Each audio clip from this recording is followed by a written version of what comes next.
আমাদের শামীম ভাইয়ের সাথে যখন কোলাকুলি করি মনে হচ্ছে আল্লামা সাঈদীর ঘ্রাণ পাই। কিন্তু অবাক করা বিষয় হচ্ছে আমরা আজও জানি না আমাদের আল্লামার মৃত্যু কি স্বাভাবিক হয়েছে নাকি এটা পরিকল্পিত মেডিকেল কিলিং ছিল। এই রিপোর্ট গণমানুষের কাছে প্রচার করে জানাতে হবে। এই দাবির সাথে কি সবাই আপনারা একমত? কারা কারা একমত হাত তুলে দেখান। হযরতুল আল্লাম শহীদ মরহুম আল্লামা দেলওয়ার হোসেন সাঈদী রাহিমাহুল্লাহ, ওনার স্মৃতি বিজড়িত আজকের এই ঐতিহাসিক প্যারেড ময়দানের তাফসিরুল কোরআনের প্রোগ্রামে সব আছে। স্টেজ আছে, শ্রোতা আছে, প্যান্ডেল আছে, মিডিয়া কাভারেজ আছে, কিন্তু আমাদের কলিজার টুকটাটা আমাদের মাঝে নাই। আজকের এই প্রোগ্রামে আলোচক হয়ে এই চেয়ারে আমি না বসে ওই শ্রোতাদের কাতারে বসে যদি আমাদের আল্লামার নুরানি চেহারার দিকে তাকিয়ে ওয়াজ শুনতে পারতাম, আমাদের হৃদয়টা ঠান্ডা হয়ে যেত, আমাদের তৃষ্ণার্ত হৃদয় শান্ত হতো। সব আজকে আছে, কি যেন নাই, ঠিক কিনা বলেন? আল্লাহ তাআলা প্রতি 100 বছরে একজন মুজাদ্দিদ পাঠান, প্রতি 100 বছরে একজন মুজাদ্দিদ, যিনি সমাজকে সংস্কার করেন। আল্লামা দেলওয়ার হোসেন সাঈদী রাহিমাহুল্লাহ ছিলেন তেমন একজন মুজাদ্দিদ। চিৎকার করে বলেন ঠিক কিনা? উনি শিরক বিদআতের আস্তানাকে তছনছ করে দিয়েছেন, তাওহীদের বাণীকে সমুন্নত করেছেন, গণমানুষের কাছে তাফসিরুল কোরআনকে জনপ্রিয় করেছেন।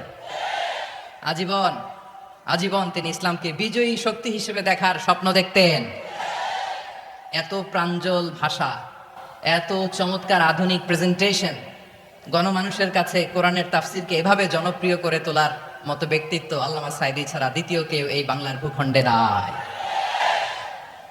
এই যে তাফসিরুল কোরআন, এই যে টার্মিনোলজি, এই টার্মটাই উনি আসলে জনপ্রিয় করেছেন। আমরা আগে জানতাম না যে এভাবে তাফসির করা যায়, এভাবে scientific indications of the Holi কোরআনকে মানুষের কাছে পেশ করা যায়, এভাবে এত জীবন ঘনিষ্ঠ করে, এত ইন্টারেক্টিভ করে কোরআনের কথাগুলো মানুষের কাছে উপস্থাপন করা যায়। উনি অন্যায়ের বিরুদ্ধে সবসময় সোচ্চার ছিলেন, প্রতিবাদী কণ্ঠস্বর ছিলেন।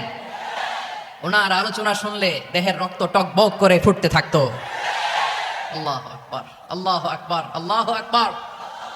He was a strong mouthpiece of Islamic revivalism, Islamic জাগরণের স্ট্রং মাউথপিস ছিলেন আল্লামা সাঈদী রাহিমাহুল্লাহ।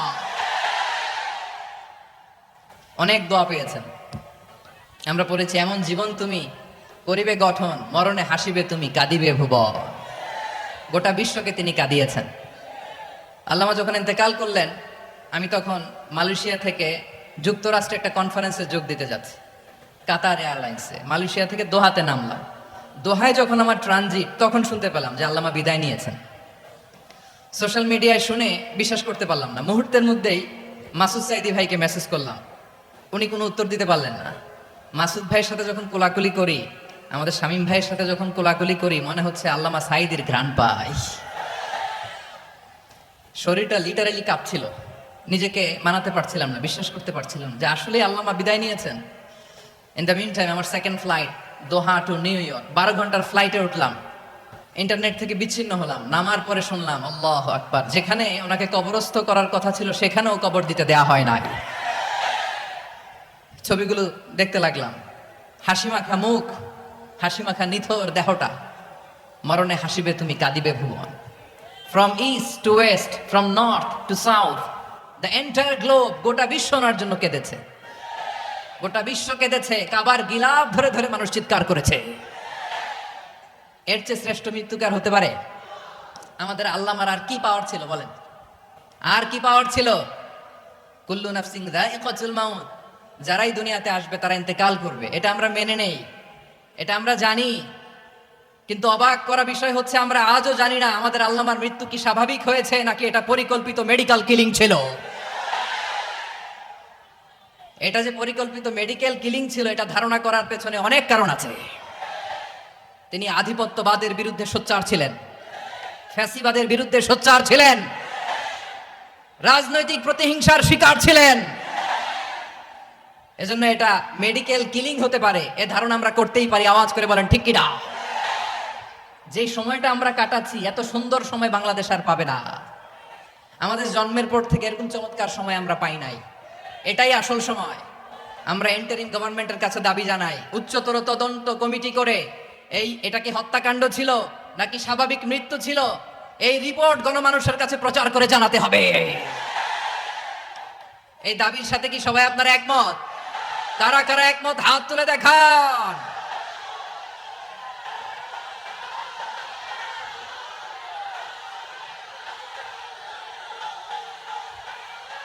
আমার প্রিয় ভাইয়েরা, প্রিয় চট্টলাবাসী, আল্লাহ তাআলা তার এই মুখলেস গোলামকে তার জান্নাতুল ফেরদাউসের মেহমান হিসেবে কবুল করুক, তার জীবনের সকল খেদমাগুলোকে কবুল করুক, জান্নাতুল ফেরদাউসের আলা মাকামে তাকে মেহমান হিসেবে কবুল করুক। আল্লামা শহীদ দেলোয়ার হোসেন সাঈদ রাহিমাহুল্লাহ, উনি ছাড়াও এই ঐতিহাসিক ময়দানে কথা বলেছেন আল্লামা লুৎফুর রহমান রাহিমাহুল্লাহ। চলে গিয়েছেন আমাদেরকে ছেড়ে। তিনি বলতেন, ইনশাআল্লাহ মিজান আবার আসবে। হুজুর আমি তো আসলাম, আপনি তো আমাদেরকে ছেড়ে চলে গেলেন। আল্লাহু আকবার, আল্লাহু আকবার, আল্লাহু আকবার। গলায় কোনো সুর ছিল না, সুর দিয়ে কথা বলতেন না, কিন্তু এত চমৎকার শব্দের বুনন, এত চমৎকার প্রেজেন্টেশন, এত চমৎকার ভাবে ঐতিহাসিক বর্ণনাগুলো তিনি উপস্থাপন করতেন। মন্ত্রমুগ্ধ হয়ে আমরা আল্লামা লুৎফুর রহমানের কথা শুনেছি। আমরা হযরতুল আল্লামা লুৎফুর রহমান রাহিমাহুল্লাহর জন্য এই বিশাল ময়দান থেকে দোয়া করছি, আল্লাহ তাআলা তুমি তোমার এই খাদেমকে জান্নাতের মেহমান হিসেবে কবুল করে নাও। আরো অনেক আল্লামারা এখানে কথা বলেছেন, বিশেষ করে বাইতুল শরফের মরহুম পীর সাহেব হুজুর থেকে শুরু করে আরো যারা যারা তারকাতুল্য ওলামায়ে কেরাম এই চট্টগ্রামের ময়দানে কথা বলেছেন, আলো ছড়িয়েছেন। আমরা এই লক্ষ লক্ষ তাওহীদি জনতাকে নিয়ে তাদের জন্য দোয়া করছি, আল্লাহ তাআলা ওনাদের জীবনের সকল ভুল ত্রুটি ক্ষমা করে দিয়ে তাদেরকে জান্নাতুল ফেরদাউসের মেহমান বানিয়ে নেই। আমরা এই ঐতিহাসিক প্যারেড ময়দানের প্রোগ্রাম থেকে স্মরণ করতে চাই 24-এর ছাত্র নাগরিক অভ্যুত্থানে আমার যে সমস্ত ছাত্র নাগরিক ভাইরা দেহের তাজা রক্ত বিলি দিয়ে নতুন বাংলাদেশ আমাদেরকে উপহার দিয়েছে। বিশেষ করে আপনাদের এই চট্টগ্রামের শহীদ ফাইসাল, শহীদ ওয়াসিম সহ সকল শহীদকে আল্লাহ তাআলা কবুল করুক, আমরা সবাই পড়ি আমিন। প্রিয় ভাইয়েরা, আমি নগণ্য একজন কোরআনের ছাত্র, এত বিশাল মঞ্চে এত বড় প্ল্যাটফর্মে কথা বলা আমার জন্য সাজে না। তারপরও আমাদের মুরব্বীরা আমাদের ডানে বায়ে বসে আছেন, ওনাদের আদেশ ক্রমে, ওনাদের অনুমতি ক্রমে কিছু কথা আজকের এই ঐতিহাসিক প্রোগ্রামে আপনাদের সামনে উপস্থাপন করার চেষ্টা করব। ওমা তৌফিক ইল্লা বিল্লাহ। প্রিয় ভাইয়েরা, 5 দিন ব্যাপী এই তাফসিরুল কোরআনের প্রোগ্রামে অনেক ওলামা হযরত কথা বলেছেন। যারা কোরআন সুন্নাহ থেকে আমাদেরকে কোরআনের কথাগুলো শোনালেন, আমরা যেন সেগুলো আমল করতে পারি, আল্লাহ আমাদেরকে তৌফিক দান করুক। শুরুতে আমাদের নিয়তটাকে খালেস করে নেওয়া দরকার। এই যে গ্যাদারিং, এই যে হিউজ শোডাউন, এগুলো যদি আমাদের নিজেদেরকে পরিবর্তন না করে তাহলে এতে কোনো লাভ নাই। জোরে বলেন ঠিক কিনা? এই প্রোগ্রাম যদি আমাদের জীবনকে পরিবর্তন করে, আমাদের চিন্তার ডিএনএ কে চেঞ্জ করে দেয়, তাহলেই চট্টগ্রামের প্যারেড ময়দান সার্থক। আসুন আমরা চিন্তাকে খালেস করে নেই। আমরা সবাই নিয়ত করি যে যতটুকু কথা আমরা কোরআনের আলোকে শুনবো, আমলের নিয়তে শুনবো ইনশাআল্লাহ। বলেন সবাই।